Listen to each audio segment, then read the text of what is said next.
I started the Real Mental podcast because it bugs me when film and TV miss the mark about how mental health gets portrayed. Real Mental is a podcast where a film loving psychiatrist, that's me, talks to a film critic to help people figure out their lives by getting to the truth about mental health in the movies. This is Dr. Marcia Sirota, and I'm here today with Jason Anderson, a film critic and programmer, and we're going to talk movies today. Welcome to the podcast, Jason. Hi, thanks for having me.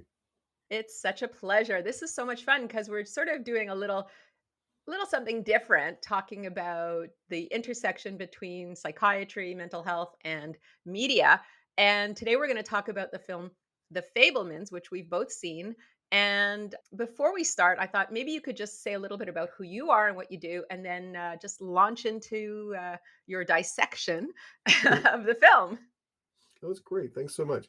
And yeah, my name is Jason Anderson, and I've been a film critic for many years and film journalist for places like iWeekly and The Grid in Toronto. I wrote for those for a long time.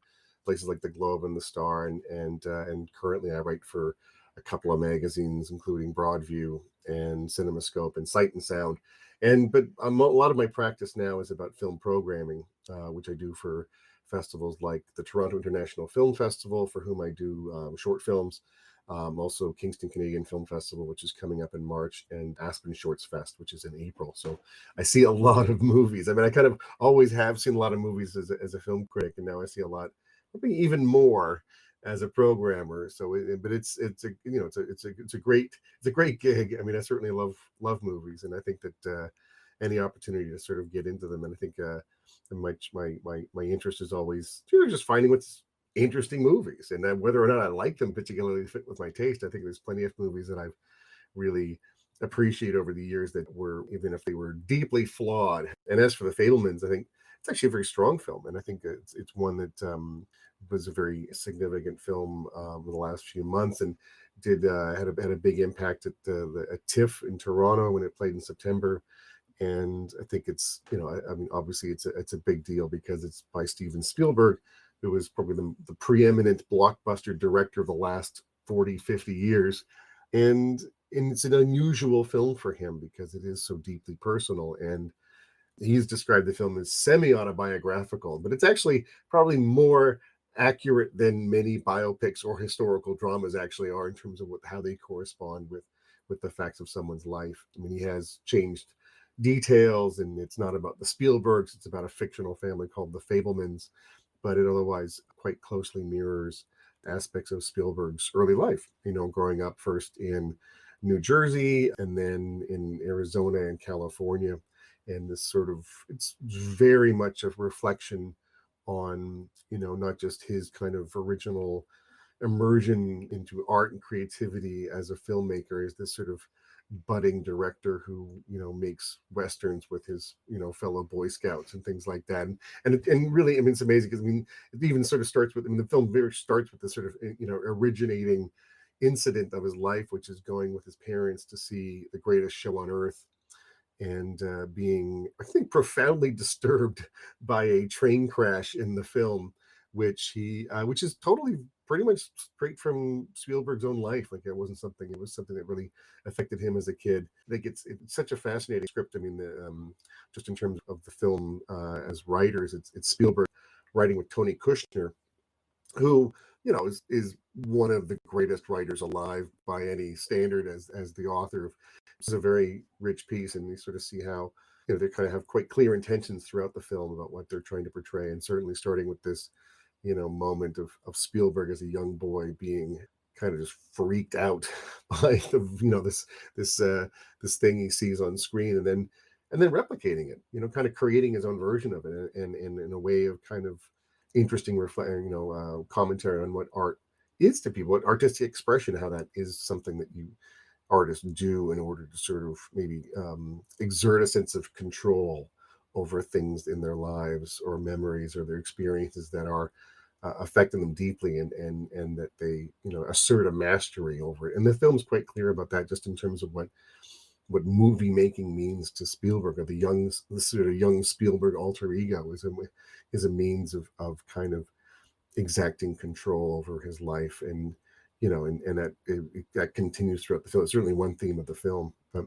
there are many other themes of the film too. But that's as a sort of preamble. Certainly, it's kind of this the familiar, what's the term I love, the buildings Raman, where you kind of have these sort of experiences and incidents in terms of how a young person is developing. And this one does take this sort of boy Fableman from quite young to sort of the brink of adulthood. But a lot of it's, a lot of it's about art, and a lot of it's about family. And I think it gets at a lot of very kind of core things. And I think and like I said, an unusual film in that it's a, kind of reflection on this major artist, and, man who's had a major impact on cinema and culture more widely for decades, for him to kind of look back on this part of his life, and take stock, and really delve into it in a way which is, I think, pretty significant and pretty courageous. It's interesting, you're talking about his, initiation, which was this awful scene of this train crash, and how he, got a train set and then he recreated it on film over and over again. And, they even said out loud in the film, he has anxiety, Right. and so this was his way to manage his anxiety. And, I'm a writer too. I write screenplays, I write novels, and somebody asked me, why do you write? And I said, because I get to play God. I Mhm. get to create a universe that I can control, and I can move all the characters around, and I have power. It's the only place I actually have Yeah. power in my life, and I have control in my life. I can create the world, and it follows my rules, right? And it's like it's such a funny thing because I see little Steven, played by little Sammy, doing exactly the same thing. It's amazing, and that idea, I think, is really kind of, I mean, it's certainly something that will pop up, or artists and writers will talk about at times. But it's been a really surprising, kind of incarnations of that idea. When I think one person who sort of talked a lot about that in recent years is Bruce Springsteen, and about sort of Bruce Springsteen's, his sort of early experiences with family, and the sort of dynamics that kind of made him feel very uncontrolled and insecure. And I mean, I think actually there's probably, you could probably do a Springsteen Fablemans, and it's probably be quite similar. Maybe sort of the Italian Catholic as opposed to the Jewish American version of the story. It was certainly sort of complex relationship with his parents. But and Springsteen talks a lot about how, he does these, for decades he's done these sort of epic long concerts, and is this sort of incredibly charismatic, and garrulous, this amazing showman. But he's talked about how that's the only time of his day he's like that, and the rest of it he feels like that. To think about people who are performers or going on stage or making art, that is a way of kind of being controlled, or being something in, for themselves, that they are unable to at other times of the day. Yeah. So yeah, that's why maybe he wants to be on stage for 3 or 4 hours, because it's when he feels good Yeah. that day. Yeah. Yeah. It's fascinating. It's I think they got that right in the film, right? They Mhm. got that piece very correct. Very much, and I think it's great. I think it's certainly something I'm always, it definitely is, and just in terms of what it's sort of saying about, choosing living a creative life, or choosing art. That's a theme that kind of very much comes to the fore, both in regards to Sammy in relationship with his mother Mitzi, who's played by Michelle Williams, but also this uncle who sort of shows up in the middle of the movie, played by Judd Hirsch, who, I wanted to ask you about yeah, that because that's such a pivotal scene, right? and he says it quite outright. And I think some people have sort of criticized the script, because it's kind of like, it's one of those scripts where it doesn't actually, there's not a lot of subtext, because a lot of what the film actually has to say about these things is straight up text. People say these things point blank, and certainly in that scene, I mean, he says point blank to Sammy, like, well, we're artists, we're creatives, and we, that's going to put you in conflict with family and with other relationships, because you are going to choose your art over people a lot of the time, and that's, you're going to sort of sacrifice relationships in order to sort of fulfill yourself. And that is, as the Judd Hirsch uncle notes, I can be a curse. It's not necessarily, I mean, I think a lot of films will sort of valorize that, but there is a cost to living like that, to being committed to creative life, and that they may come at the expense of other parts of your life. And that's something that is quite clear in the Fablemans. And in regards to Mitzi, who's played by Michelle Williams, Mitzi is, it definitely emphasized that she was, kind of, not sure if she had been a concert pianist. I think she, I mean, yeah, I think very much in sort of, she had devoted her life to becoming a concert pianist. This is the real Spielberg's mother, to becoming a concert pianist, and had put that aside in order to become a mother and homemaker. And Spielberg's father is an electrical engineer, and so there is this sort of frustrated creative, this sort of abandoned creativity that haunts Mitzi. And there are is it one of the themes is her kind of tentative sort of return to the piano, but that she, that she is this artist, and an artist who was unable to live a creative life because of other choices or expectations.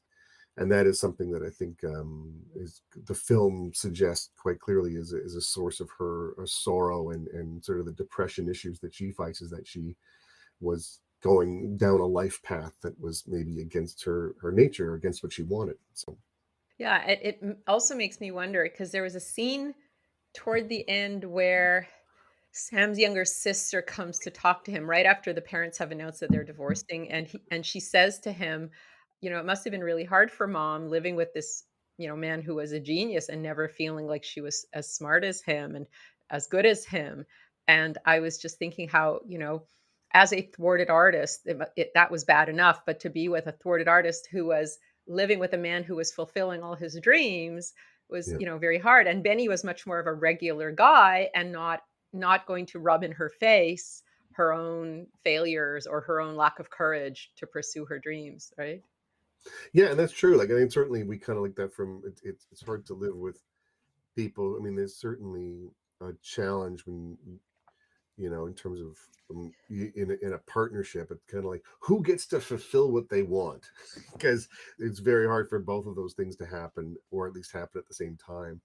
And I think that's something that becomes a tension here, because as you said, Benny, which is a character played by Seth Rogen, who's close to the family, and a close friend of Sammy's father, becomes clear that there is more going on, at least an emotional affair between Mitzi and him, and that what kind of version of herself is possible with Benny versus what's possible with Sammy's father becomes starker as the film goes on. And it's really, and I think one of the kind of painful and authentic things about the film is it doesn't villainize anybody. It doesn't really.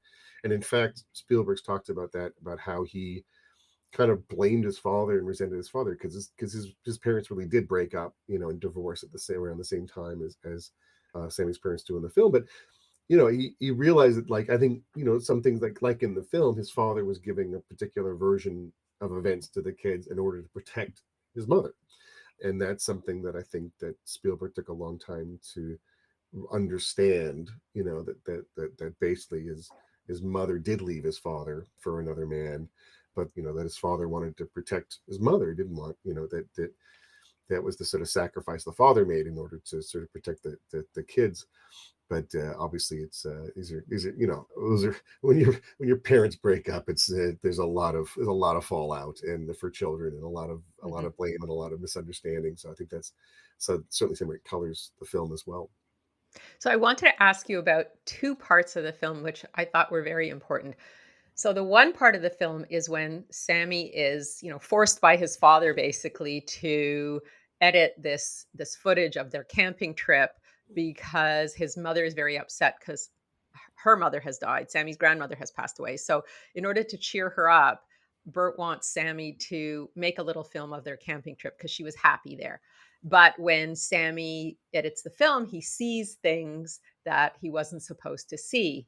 And then there's a whole scene with mom. So why don't you talk about that? Well, this it's I mean, certainly there's this certainly a couple things going on. I mean, there's this sort of thing that I think many creative people, artistic people, are that sort of pressure where it's like, do this thing because maybe the hope that the artist has or somebody else has, that you're going to provoke a particular reaction, make someone feel better or whatever, like you kind of just show them, and do this home movie or what have you to kind of cheer somebody up or what.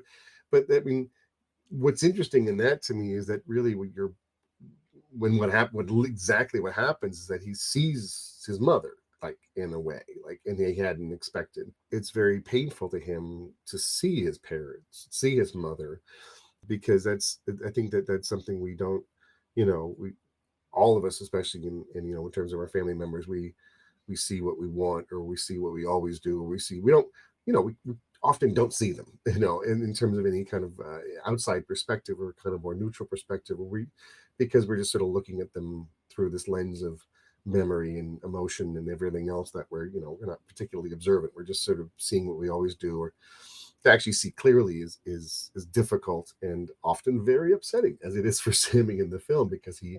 he realizes what's going on, and this sort of that this sort of emotional affair, or this connection to Benny, is sort of happening before his eyes, and always has been. But that's not what he chose to see. And I think that's something that, like, I think is a story that I always respond to, and always think is really interesting. And in the fact that I noticed that with a couple of short films, great short films I programmed this year, that it is a kind of common thing, and especially when it's stories about young people. There's a whole kind of subgenre category of films where it's really about seeing your parents, and trying, and that's, and sort of understanding them, or for that sort of first flickers of understanding of who they are as people, as opposed to your parents.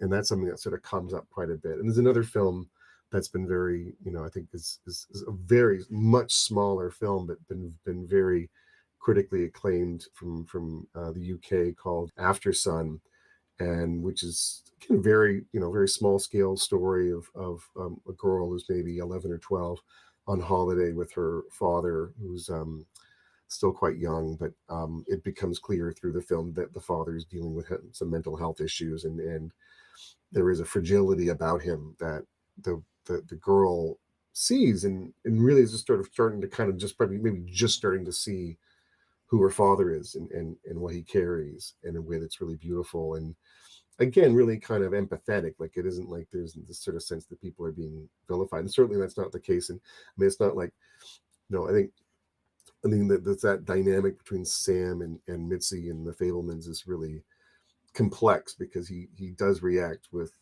anger, and but then I think there's that scene where he's made the film, and there's sort of like, I think there's maybe two versions of the film, because he shows a version of the film to the family, and everyone's like, oh hooray, we had this great time at the picnic, this trip. And then there's this outtake reel that he shows his mother, and it's just like, hey, here's you, and this is what I saw you with Benny.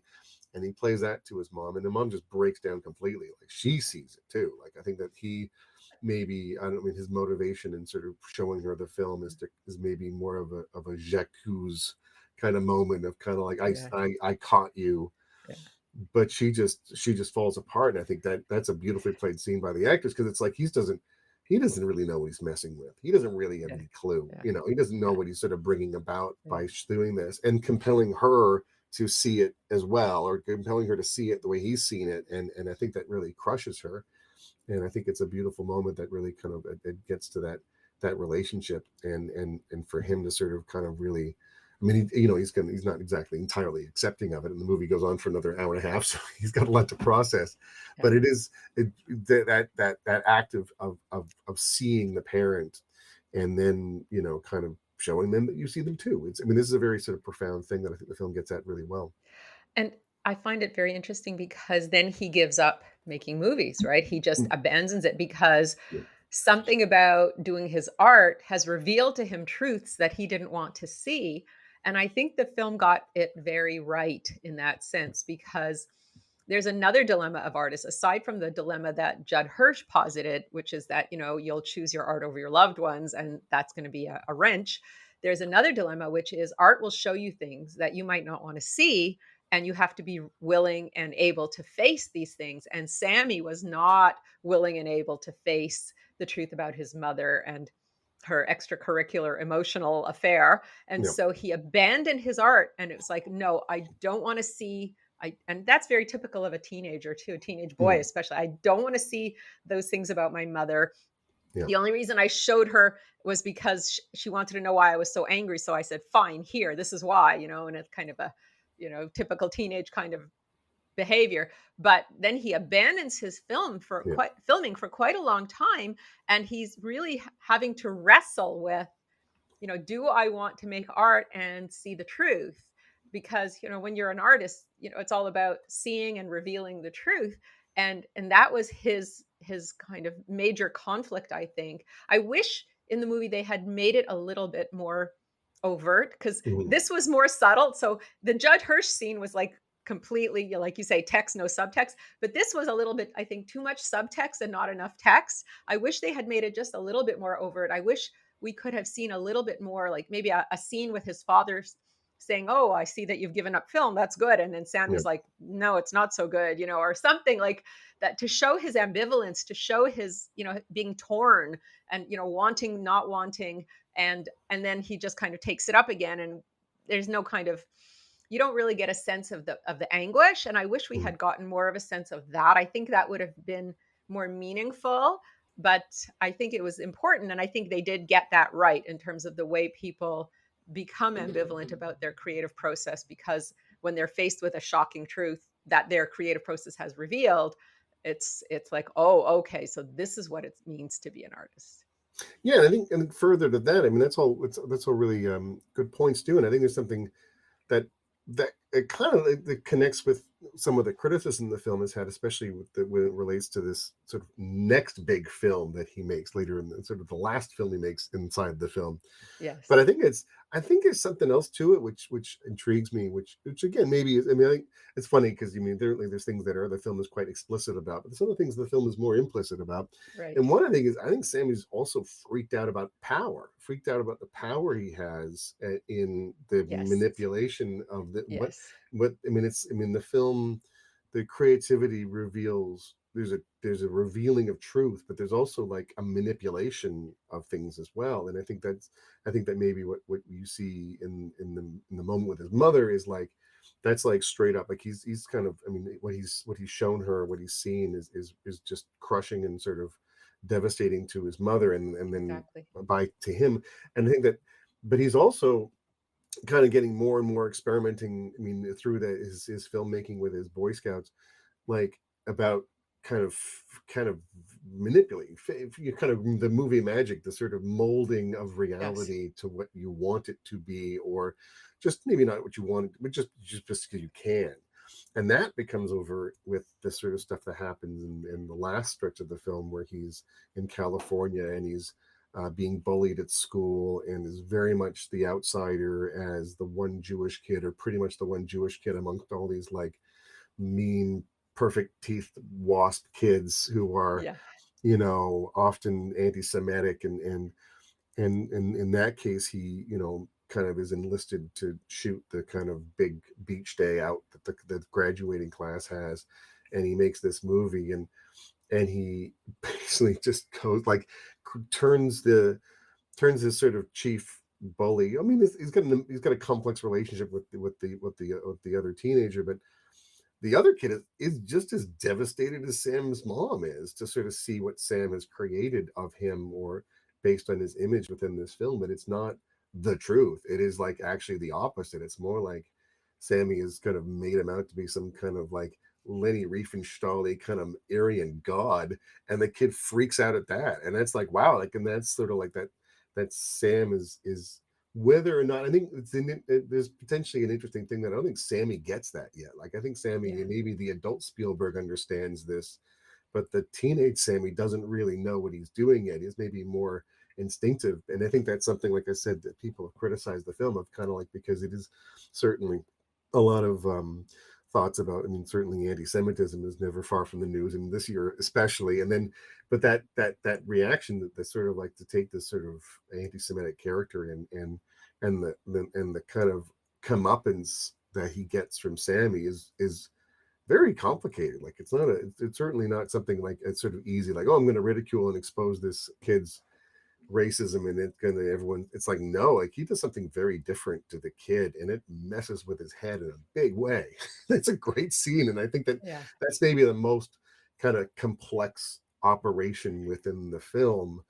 And I think something that people have been grappling with in reviews, and just because it's a lot happens in that, and I think some of it Yeah. happens without Sammy necessarily knowing what he's doing or what he's intending to Yeah. do. So Absolutely. I totally agree. And when I think about it from the, psychiatric perspective, from people's motivations, this guy was this tall, blonde, athletic, I guess he's the football captain, whatever, the yeah, typical jock bully, cheating on his girlfriend, and just harassing Sammy because he can, and he's got his little friend who's also harassing Sammy, like his kind of sidekick, who's probably harassing Sammy more. Yeah, And interestingly, the piece that you didn't mention is that in the film, the camera also follows around the little friend, the sidekick, mm, and shows him to be a total loser. Like at one yeah, point, he's like stealing beers behind two people who are sitting. Another time, he's like taking the beer to a yeah, girl and she's ignoring him. And then he's wandering drunk on the beach. Like he really does to the sidekick yeah, what you think he's going to do to the other one. And totally.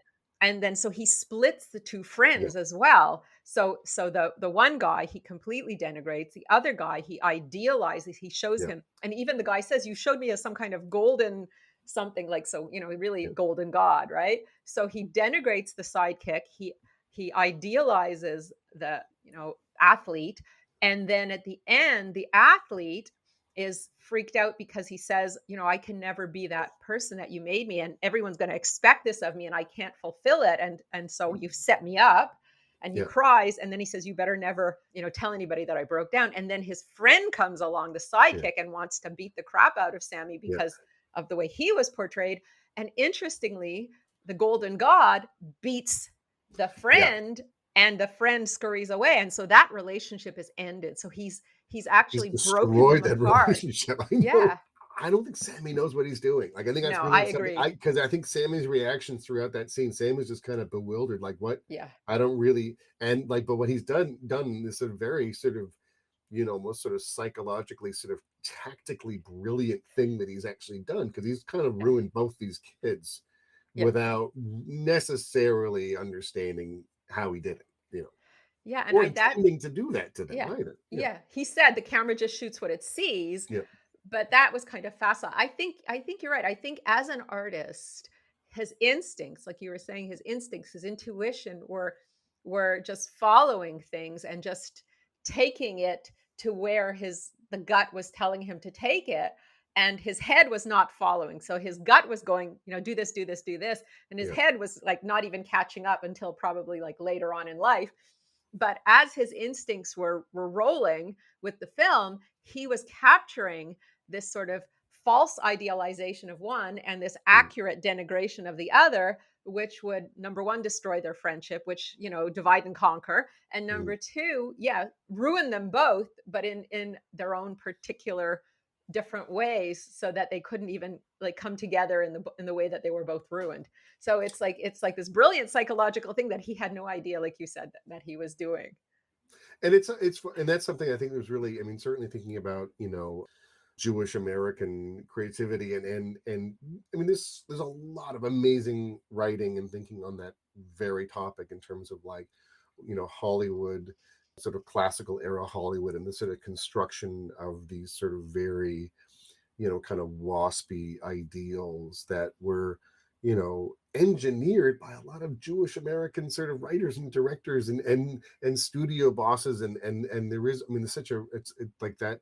There's something in that scene I think that really kind of connects with this wider history of American cinema and about, how this sort of the Jewish creatives have created these templates for these of very complex reasons, but it's all there. And I think I mean, I think that's something that certainly has been talked about a lot about Spielberg. And this is like, is I, I mean, certainly there's been, films that have touched on Jewish themes and stories. Certainly, Munich is a film about the massacre of the Israeli athletes at the Olympics, and but this is like by far and away the sort of most Jewish movie that he's made, or most explicitly. And I think that's kind of that connects because we've done when people start writing about the history of sort of Jewish creatives in Hollywood. This is a big thing, kind of because they kind of were like they were erased from a lot of American culture and sort of erased from sort of Hollywood. There were the very little representation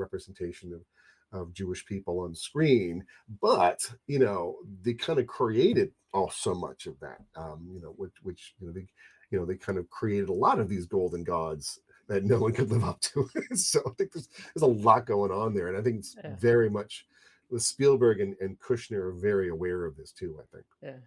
I thought that scene was really fascinating because he walked out and he was devastated, and I think he was just confused. I Yeah, think he looked at his piece of art and he knew he had done it, but he felt kind of alienated or confused. He didn't know what he had done.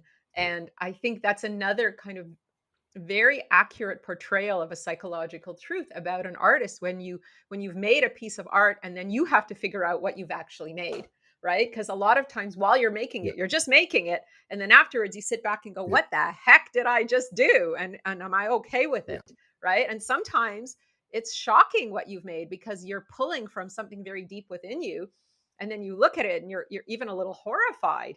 And I think he was a little horrified, he was a yeah. little shocked, and he was a little confused. So I think that's a really wonderful portrayal of a psychological truth about what it means to be an artist, especially a young artist who's still, catching up with himself, and, his brain is catching up with his instincts. I think that's very true too. Like, and I think that's something in my experience. Like, I've done many, many, many interviews over the years with people, writers and filmmakers and musicians, and there is this thing that happens, which I find kind of there's a point where, like, when people are doing interviews, like, and he's done gazillion interviews over the years, and so he sort of knows the score. But there's this moment where, like, when a work is too fresh and people have just finished it, they've just finished the movie, they've just finished the book or whatever, and they have no clue what it is anymore. Maybe they don't in the first place, and it just sort of goes into the world, and people start to sort of get different readings of it or sort of understandings of it, and they'll come back to as a journalist, will come back to the creator and be like, what about this and this part? And they'll be like, sometimes they'll be like, oh, I didn't see that. And sometimes I've actually had experiences where they were just like upset, like they were like, oh, I didn't, and like, it just because they haven't had any chance to sort of like have any kind of outside Yeah. perspective. They've been lost Yeah. in the weeds in the thing forever, Yeah. so they don't know. And Yeah. I think that's something that doesn't, like, I think that you do, and maybe you start off with particular ideas about what's going to happen, and then other things emerge in the work that you Oh, didn't know yeah. about, and Oh, are yeah. surprising and maybe disturbing to the creators themselves. Absolutely. And I think, so much of art has to do with, you know, revealing the truth, like I said, but revealing parts of our own self that we don't want to acknowledge or face in our day-to-day life. But as we do our art, those things emerge, that shadow part of ourself emerges. And I think Spielberg, I think the character of Sammy wanted to think of himself as a nice boy, Yeah, a nice boy. But he was not a nice boy in this movie, right? He was no, he was a very devious, and talking about power, he was wielding his power in quite a, maybe unconscious, but quite deliberate way, with very powerful effects. And this nice boy that he believed himself to be could not be reconciled with what he did with this movie. yeah, no, I think it's a really good point too. Like, I think there's actually a kind of, there's something unsettling and unattractive about his artistic drive, because he's ultimately, like the Judd Hirsch uncle said, he's going to choose the art over people. He's going to choose art over, he's going to sacrifice relationship. He's going to do that. And because one thing I was thinking about, because I've been thinking about the movie, and there's a, like, interesting choices all the way through, but, like, why does the film end with the scene that it does? Because there's certainly points before where you're like, oh, it's going to end with him and Mitzi, or in with the mother, in with the father, or whatever. It's just, but it actually ends with this incredible, quirky, very funny scene in which Sammy meets one of his heroes. I doesn't even know that he just kind of is trying to get a job in the movie business, and he ends up getting this audio, or getting this time in the office of the legendary John Ford, the director of some. And there's actually an Earth scene echoes, because he's very early in the film. He sees the man who shot Liberty Valance, and that's Right. obviously one of his favorite movies. But this, Ford made that amongst the other many other classic films. And Ford was a notoriously sort of cantankerous, and especially in his later years, he was just kind of a monster. I mean, a brilliant genius. And there's this, and to play John Ford, Spielberg casts another one of the greatest and most influential filmmakers of the last 50 years, which is David Lynch. And Yeah. and Lynch is actually a really funny performer, and he's a It was really it was hilarious. amazing. It was Yeah, amazing. And I think the kind of message, I mean, that movie, that is kind of this end note to that theme too. That I mean, I don't think, I mean, Spielberg's always had a reputation for being like a really nice guy and not like Yeah. this monster that Ford was, or many other sort of filmmakers of that generation. Like, certainly there's a lot of sort of spurious stuff about Alfred Hitchcock and any number of people who were like these sort of revered filmmakers and auteurs who were beastly people and quite cruel. I don't think Spielberg's had anything like that reputation, but there is this kind of like leaves you with John Ford as this kind of like extreme version of the artist, the sort of the absolutely, kind of selfish and cruel and callous and still very funny and like but brilliant, and that's sort of like with the that scene and you're left with the sort of note of like Sammy, and maybe that's it. Maybe in this alternate universe, the Sammy Fabelman that grows up to be this famous filmmaker, maybe he doesn't become nice guy Spielberg. Maybe he sort of just becomes this sort of monstrous John Ford. I mean, maybe that's sort of, I mean, that there's certainly that potential. Like, certainly he could go Yeah. become sort of crazed, Ford, as opposed to, the sort of maybe the nice, thoughtful Spielberg who was making the Fablemans. I mean, maybe that's like sort of final joke. Yeah, or to show like that when you're an artist,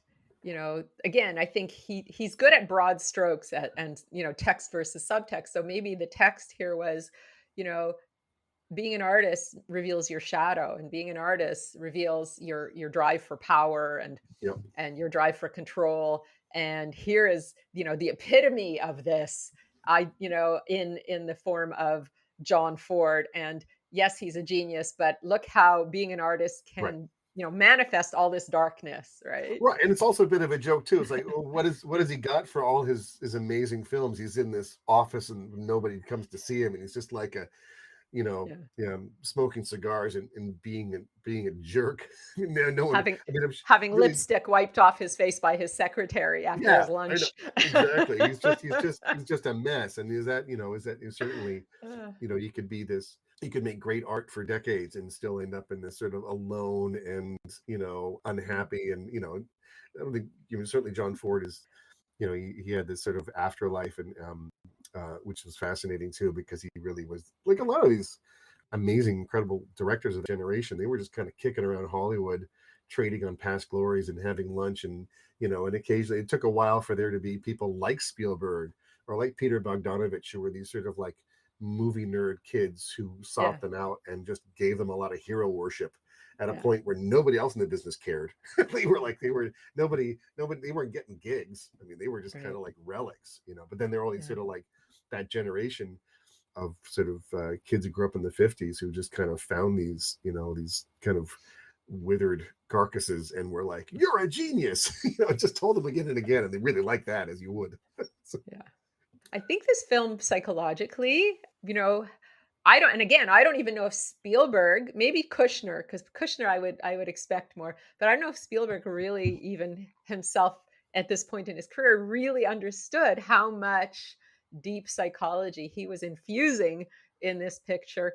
But there's a lot of very interesting thinking underlying the choices of the characters. The father who is trying so hard to escape this so-called friend, and he keeps moving, and his yeah, wife keeps dragging this guy along, and then finally he succeeds in moving, and then she leaves him. The poor yeah, guy, he's like, and he never says it out loud, right? He's this nice guy, he doesn't confront, and he just, but he's like so devious himself, right? He's like making sure he gets promoted in order to like get rid of this excess baggage, and he just, poor guy, he fails, right? He just cannot for the life of him escape, until he finally does, and then it backfires on him. So that's so brilliant, like that yeah, it's never spoken about, and you see him struggling so hard to do yeah, it.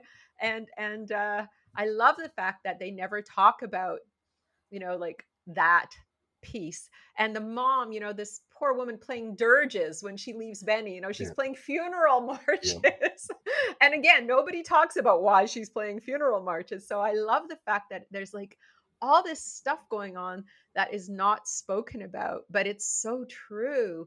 And then, how, she takes the girls, but yeah, leaves the boy with the dad, and then, in California, of course, where he Of can course. pursue his career. So, yeah, I think psychologically they got it right, whether they did it on purpose or by accident.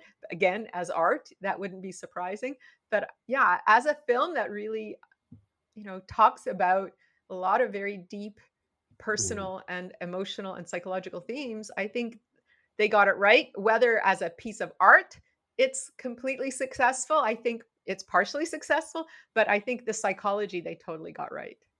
Yeah, and I think that's a great way to encapsulate it, because I think, it's certainly, as a critic, as a programmer, like, a lot of people think that, oh, it's supposed to be like, film's supposed to be good or not. I'm like, I don't really care if a film is good or not. Like, I kind of just care whether something is interesting. If there is that sort of, it feels like there's questions in the work, or people are trying to process, because I think there's certainly people who would rather see films where things are all kind of settled or neat or whatever. Like, there's just, I mean, I'm sort of always sort of fascinated by whatever I'm watching, is kind of like, what is the artist or the creator or creators trying to figure out? Like, Yeah, what's the sort of personal, seed or nut, or what are they trying to get at? And I think that there's a lot that's, going on in Fablemans, and I've heard, different critiques of it, and some people think it's simplistic or reductive, but I'm like, no, I mean, because that's the thing, is like I was yeah, saying, like, there's stuff that is very clear and overt and explicit,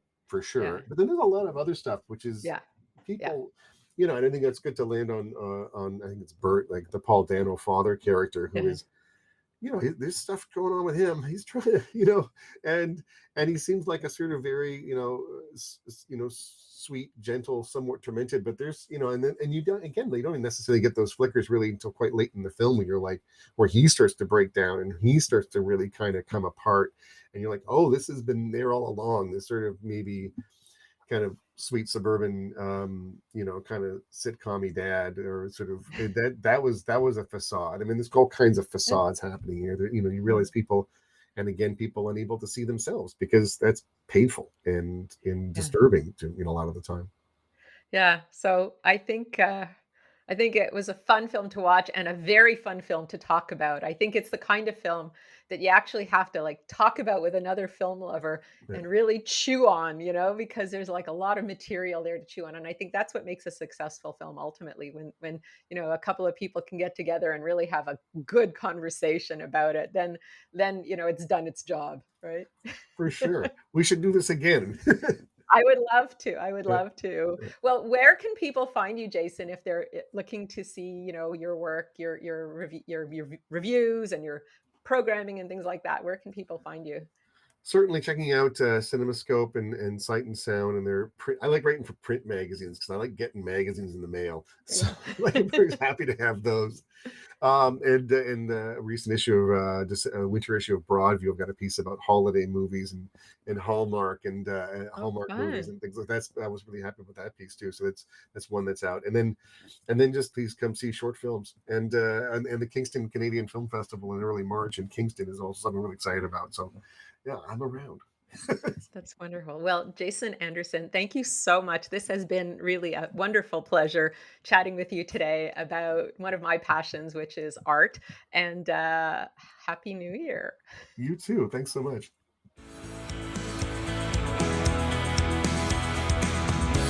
This is Dr. Marcia Sirota.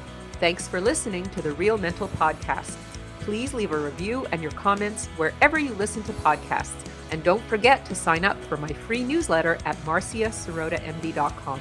While you're at it, why not check out my Ruthless Compassion podcast with over 140 episodes and counting?